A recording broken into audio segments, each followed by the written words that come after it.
All right, real quick guys, I'm about to show you how to fix your modulation wheel in FL Studio. If you're having trouble on your MIDI controller whenever you move your modulation wheel and it's not responding how it should be in FL Studio, I'm about to show you how to fix that right now. It's only gonna take like 2 minutes. As always, be sure to like and subscribe, hit that button below so I can keep bringing y'all these videos and keep helping you out. Let's check it out.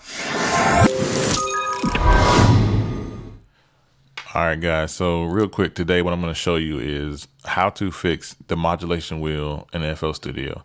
If your modulation wheel is not triggering the modulation wheel in your VSTs or in the FL Studio VSTs, let me show you how to fix that. So the first thing you do is open up a third-party VST. In my case, I open up Omnisphere and get the modulation wheel assigned to do something. In my case, I'm going to assign it to the Proverb mix level inside of Omnisphere. So when I move my modulation wheel, the Proverb mix level should change here.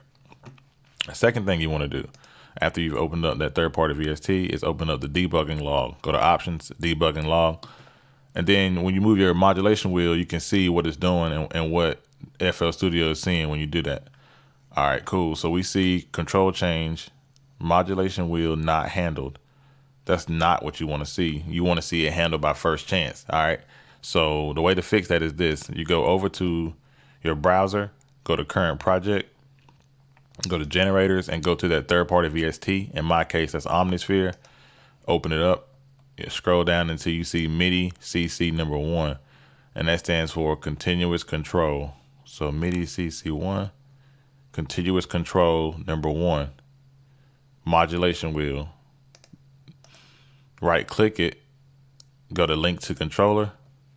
In my case, I know my continuous controller number coming from my MIDI controller is number 1, the same controller number that my mod wheel is on.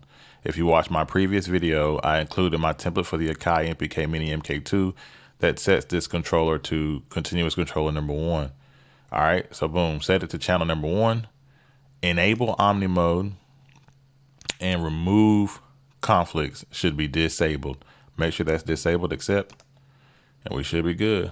Bow, bow. You can see the Proverb mix level moving in Omnisphere when I move it up and down on my joystick in my case. And if you have another MIDI controller that has a separate modulation wheel, just moving your modulation wheel up and down should also move the Proverb mix in my case. But the main thing you want to see, if you don't have a function assigned to the mod wheel inside of your VST, you should see in your debug log, control change should now show modulation wheel handled by first chance. And that's key because that means that whenever you switch to a different VST or a different plugin or whatever, when you move your modulation wheel, it's going to move whatever plugin you have selected, whatever channel you have selected in FL Studio. And that way you don't have to worry about this for every single VST, but just FL Studio in general now has the generic association with your modulation wheel where it should work in whatever VST you're in. All right, y'all, it's really that simple. I hope that was helpful. Before y'all leave right quick, I want you to make sure you like and subscribe if this was helpful and check out this beat. And I only spent 20 minutes on it.